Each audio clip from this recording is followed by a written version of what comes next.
Bien, vamos a hablar de, le puse como tal enzimopatías eritrocitarias porque puede haber enzimopatías y no necesariamente van a afectar a la sangre roja. Un ejemplo de ellos es la deficiencia de piruvato quinasa, que sabemos que existen varias proporciones, está la hepática, está la eritrocitaria, está la leucocitaria, pero en este caso vamos a hablar de las enzimopatías eritrocitarias. Todo esto son alteraciones hereditarias, ya lo hemos platicado. Obviamente algunas van a tener mucho más manifestaciones y mayor importancia. No quiere decir que el resto de las enzimopatías eritrocitarias no tengan un impacto clínico, simple y sencillamente que estas dos son las más frecuentes. Y de hecho, la deficiencia de glucosa 6-fosfato deshidrogenasa pues es la más estudiada, es la que más importancia se le ha dado. Tan así es que vamos a ver que se hace de rutina en todos los pacientes que tienen o que están recién nacidos. Y la otra es la deficiencia de piruvato quinasa. No nos vamos a meter, y sí, así me siento todos los días cuando les doy clases, como si fuera un tierno conejito, y ya cuando estoy haciendo el examen me cuenta que tengo todas las gemas del poder en la mano. Pero no me siento tan así porque me limito mucho con Kahoot porque no puedo poner los casos clínicos completos, tengo que resumirlos demasiado, entonces no me siento tan completo, como que me falta ahí una gema. No nos vamos a meter en esto, pero sabemos que el glóbulo rojo ocupa de energía, ocupa de glucosa. De hecho, todas las células ocupan prácticamente glucosa, hasta las células neoplásicas, para que puedan sobrevivir. De tal manera que el eritrocito no es la excepción, pero sí va a haber una variabilidad dependiendo si es un eritrocito joven o si es un reticulocito prácticamente o un eritrocito viejo. Conforme va envejeciendo, la actividad es menor que en los pacientes, bueno, que en los eritrocitos que son más viejos.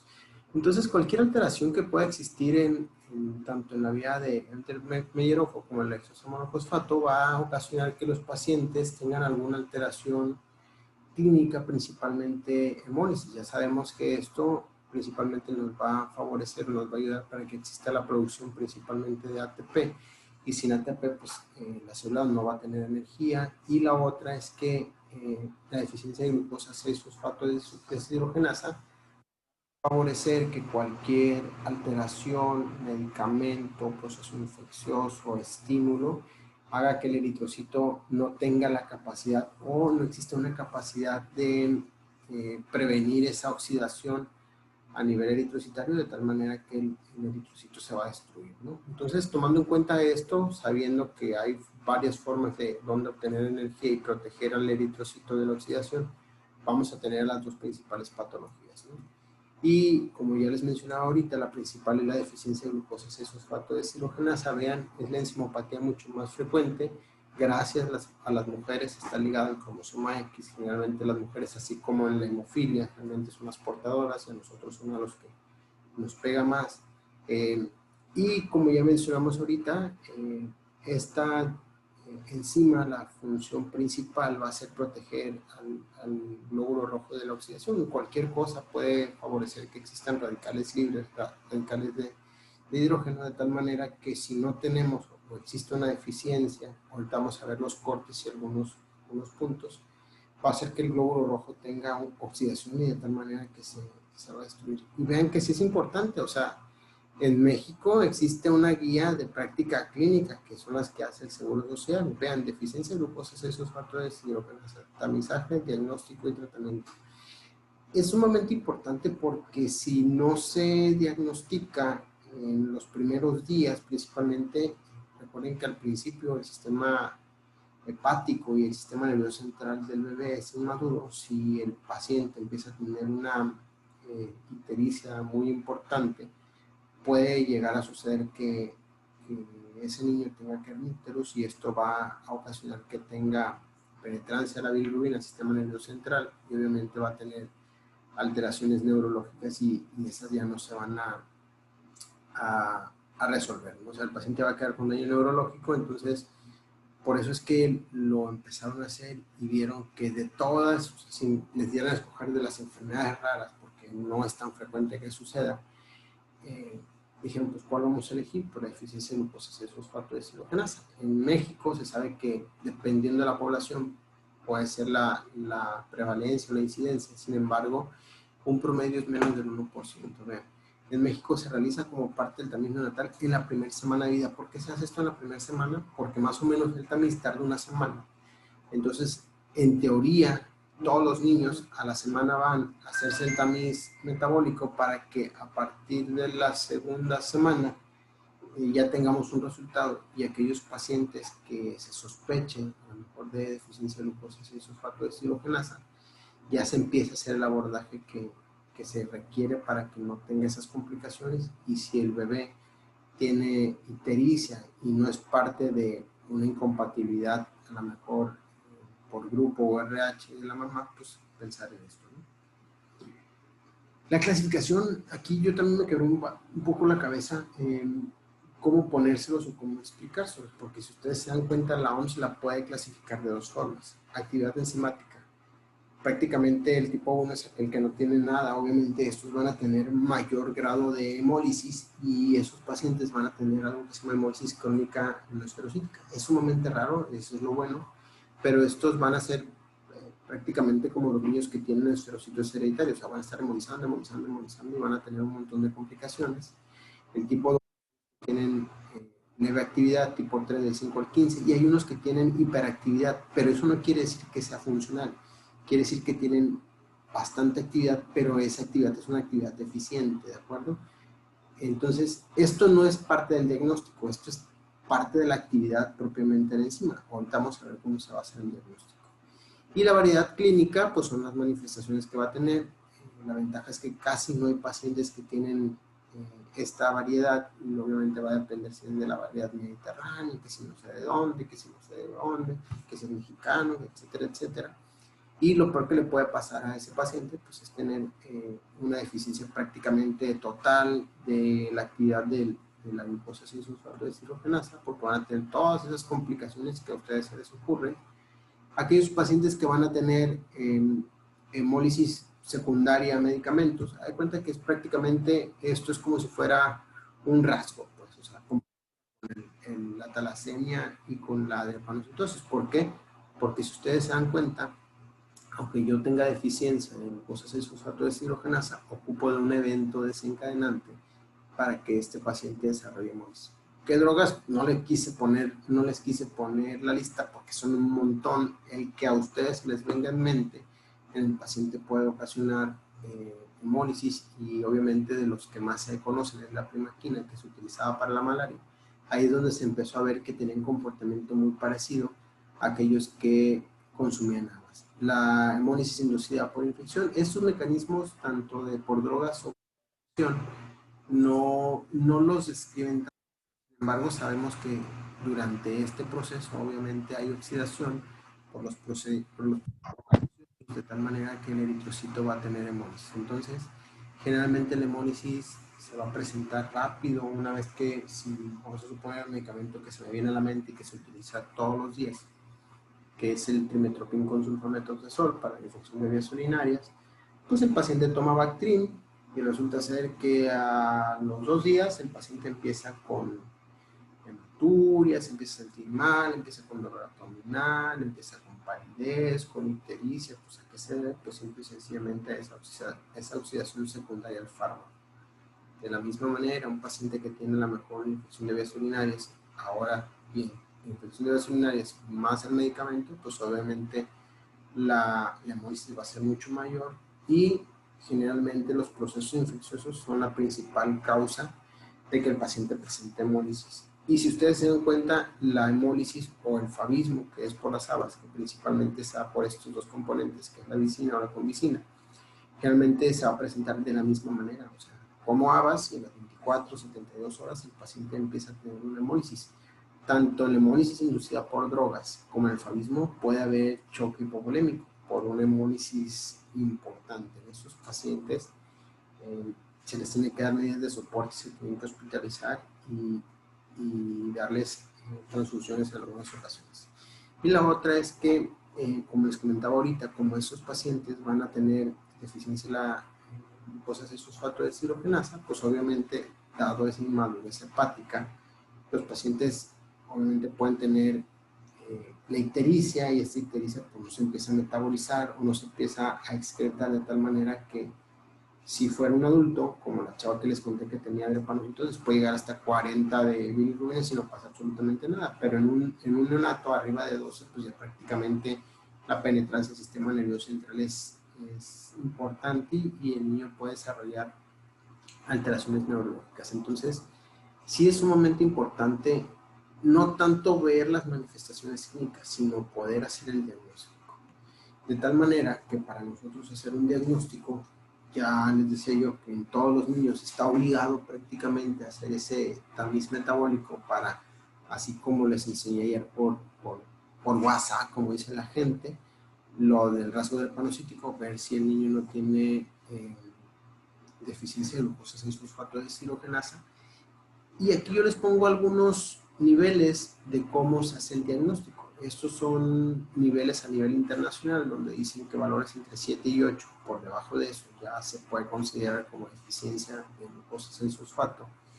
Y en México, las guías de práctica clínica dicen que por debajo de 2.6. Sin embargo, la recomendación es que cada país haga su corte, porque pues, obviamente las razas son completamente diferentes, ¿no?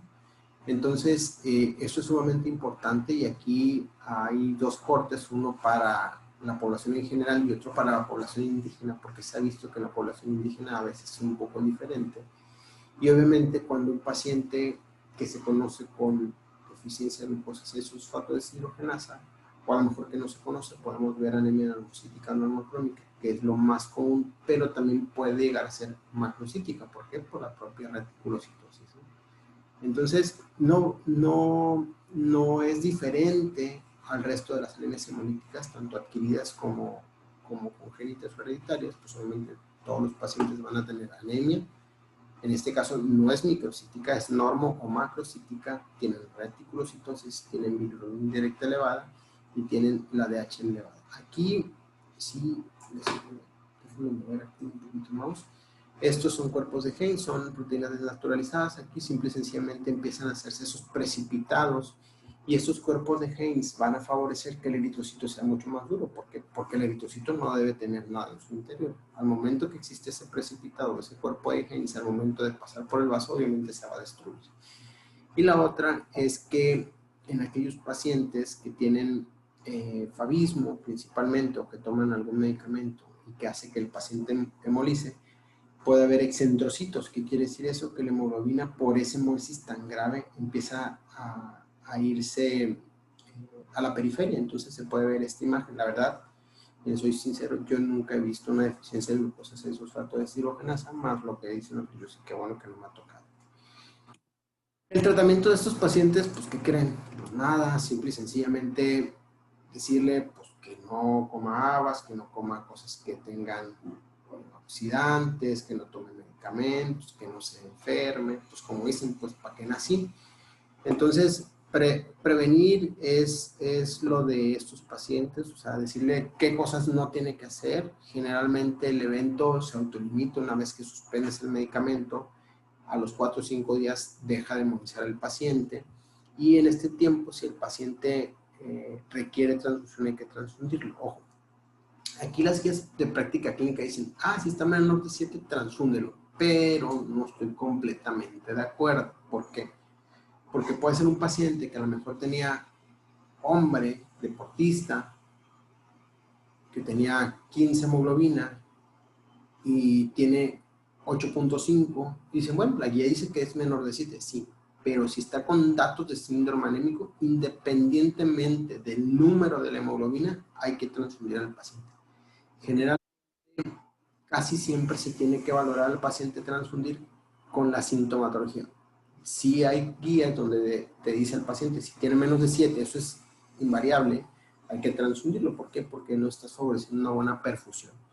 Y a todos los pacientes prácticamente hay que darles ácido fólico. ¿Por qué? Porque recuerden que en esto de la eritropoiesis incrementada, los pacientes pueden llegar a ser deficiencias de ácido fólico. Y en algunos pacientes que tienen las formas graves, como aquellos que tienen la forma no esferocítica, que tienen una deficiencia completa de la actividad de la glucosa 6-fosfato deshidrogenasa, se ha visto que la esplenectomía tiene algunos beneficios y los pacientes no es que dejen de hemolizar, lo que sucede es que la hemoglobina tiende a subir entre 9 y 10 de tal manera que ya no va a ocupar más transfusiones. ¿Por qué es importante eso de dejar de transfundir al paciente? Porque recuerden que el hecho de transfundir tiene sus riesgos: hepatitis B, hepatitis C, HIV, Chagas, sífilis, etc. Y la propia sobrecarga de hierro o hasta una reacción transfusional o transfusional, como quieran llamar. Que las reacciones transfusionales también pueden llegar a matar a un. Y esto es, creo alguien me lo preguntó el otro día, no recuerdo si me preguntaron de los equinocitos. La verdad que lo de los equinocitos yo lo veo todos los días, y no porque todos los pacientes tengan deficiencia de piruvato quinasa, sino que simple y sencillamente puede ser por un defecto del barrido. Vean, ¿por qué pongo esto?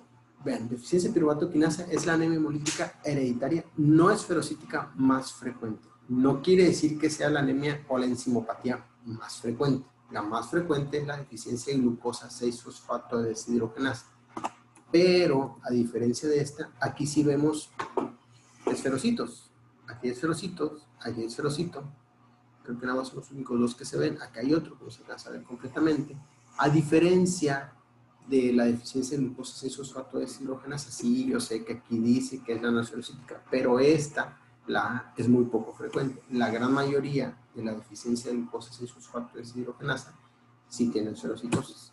A diferencia de la deficiencia de glucosa 6-fosfato, la de piruvato quinasa no te da esto, y esto es por alteración del ATP. Entonces, en estos pacientes no se van a ver esferocitos, se van a ver equinocitos. Recuerden, que vea yo equinocitos no quiere decir que el paciente tenga deficiencia de piruvato quinasa si no tiene ningún otro dato de análisis.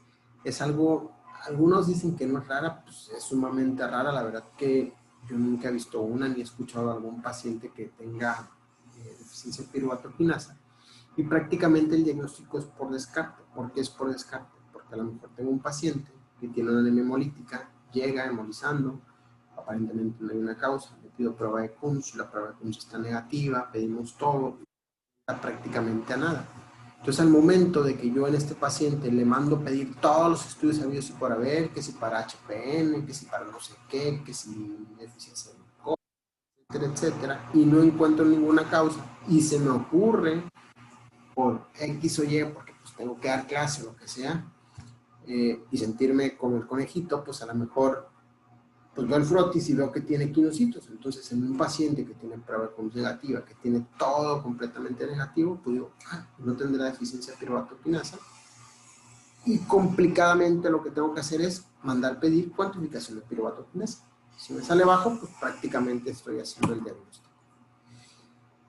Esos pacientes, pues prácticamente desde que nacen están hemolizando, son pacientes que van a tener, así como en aquellos que tienen la forma grave de la deficiencia de glucosa 6-fosfato, van a ser manifestaciones muy similares a lo de las anemias hemolíticas crónicas, como la talasemia, como la esferocitosis, porque toda su vida van a hemolizar. Entonces, si toda su vida hemolizan, sé que va a tener reticulocitosis, sé que va a tener hiperbilirubinemia expresiva indirecta, sé que voy a tener DH elevada, y obviamente voy a empezar a tener complicaciones propiamente dichas de la hemólisis crónica, como la litiasis vesicular, la esplenomegalia, las úlceras malleolares. Entonces, todo esto va a ser muy, muy parecido. La única diferencia es que aquí no voy a ver esferocitos, a diferencia de la esferocitosis hereditaria o la deficiencia de glucosa 6-fosfato. Algunos dicen que sí puede haber exacerbaciones, que si los medicamentos, que si las infecciones. O sea, realmente no hay un evento desencadenante como tal, porque pues, obviamente el paciente ya tiene la deficiencia ahí. Igual que en la deficiencia de glucosa 6-fosfato, pues no hay un tratamiento que yo diga, pues le voy a hacer esto al paciente y se va a curar. No hay nada. O sea, lo único que dicen, bueno, pues quitarle el vaso, a lo mejor va a mejorar un poquito, a lo mejor va a subir un poco la hemoglobina, igual que en la otra, va a estar entre 9 y 10. Y el paciente no va a requerir transfusión y voy a evitarle todas las complicaciones propiamente. Si tiene un evento agudo o hay un descenso importante de la hemoglobina y está sintomático, pues hay que transfundirlo. Si no, pues solamente hay que verlo, saludarlo y ver que todo esté bien. Y obviamente, recuerden, toda anemia hemolítica hay que darle ácido fólico, mínimamente un gramo al paciente para que se recupere mientras está teniendo esa hemolysis crónica. Entonces, estas dos enfermedades, ¿por qué se las puse? Pues porque tienen que saber que existe. Tan así es que, pues como les puse ahorita, pues hay una guía de práctica clínica donde se sabe que todos los niños hay que hacerle ese tamizaje, de tal manera que si tenemos un niño que tiene deficiencia de glucosa 6-fosfato deshidrogenasa, hay que cuidarlo muy bien y hay que estratificarlo y ver en qué parte se va a encasillar. Y de piruvato quinasa, pues la verdad que no existe un tamiz, no existe algo que diga, pues búscale para piruvato quinasa. ¿Cuándo lo buscamos? Pues simple y sencillamente cuando el paciente pues no encontramos ninguna causa y se nos ocurre que dentro de las enzimopatías, si vemos un frotis y no hay esferocitos, pues es la principal causa de anemia hemolítica no esferocítica. Y es todo. Preguntas.